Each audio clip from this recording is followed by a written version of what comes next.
नमस्कार मंडळी, रामराम. तर चला, तुम्हाला दिसतच आहेत की आपण कुठेतरी देवदर्शनाला गेलेलं दिसतोय, कारण की आपलं पूजाचं साहित्य खरेदी करण्याचं काम चाललं आहे.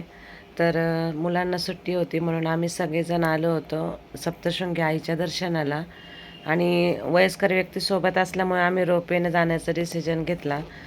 तर मग रोपवेला तिकीट वगैरे काढलं आणि मध्ये येऊन ओटी भरून खरेदी केलं.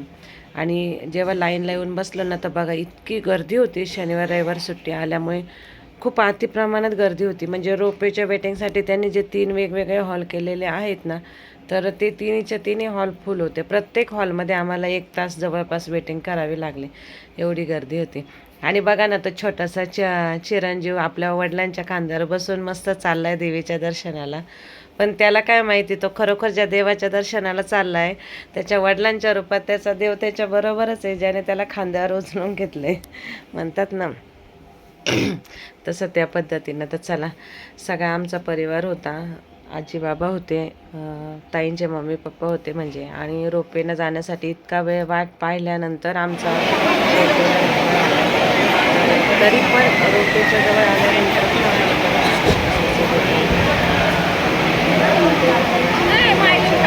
सतत 1.5 तासाचं वेटिंग केल्यानंतर आमचा आता रोपवेला नंबर लागला आहे. आणि तुम्ही बघू शकता रोपवेला इतकी गर्दी आहे, बापरे. मणीगडावर जाण्यासाठी सुद्धा रोपवेला खूप गर्दी.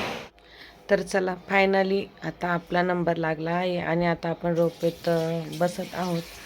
आणि आता वरती जाताना रात्र तर झाली आहे. बघू आता गडावर जाताना कसं दृश्य दिसतंय संध्याकाळचं, पण आजूबाजूचा परिसर. आज इतकी गर्दी म्हणजे प्रचंड गर्दी. वरती दर्शनाला पण अजून 1-2 तासाचा वेळ आमचा जाणार आहे. तर चला, बघू अजून पुढे कसं कसं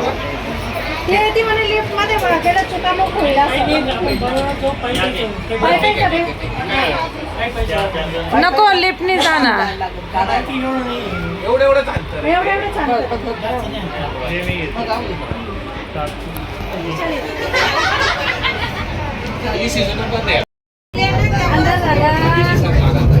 अरे यार, अंधार झाला.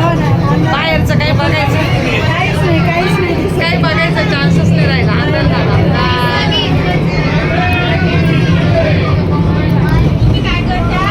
एक घे ना तिकडची ती बाजू.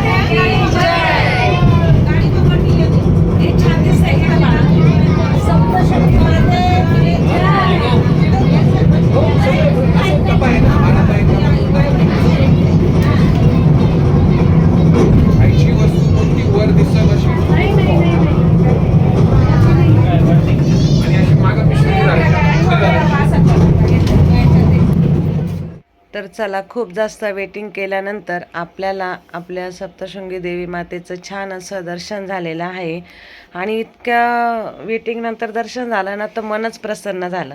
येताना आम्ही परत रोपवेनं आलो, तर रोपवेमध्येच बंद पडला होता. मग आम्ही सगळेजण जेणे खाली आलो. सप्तशृंगी मातेचं छानपैकी असं आम्ही दर्शन घेतलं. दर्शन घेऊन येण्यासाठी आम्हाला खूप जास्त उशीर झाला. मग आता आम्ही इथे जेवणासाठी थांबलो आहोत. बरोबर आपला पाण्याचा जार आहे भरून आणलेला. चला, आपण पाण्याचा जार भरून आणला होता. पुरं पाण्याच्या बाटल्या घेत आहे भरून. आता मध्ये जेवणासाठी थांबलोय. पाण्याचा बदल तर काही चालत नाही कोणाला, त्याच्यामुळे आम्ही जिथं जातो तिथे आमचा जार बरोबर राहतो. पाणीच मोस्ट इम्पॉर्टंट आहे.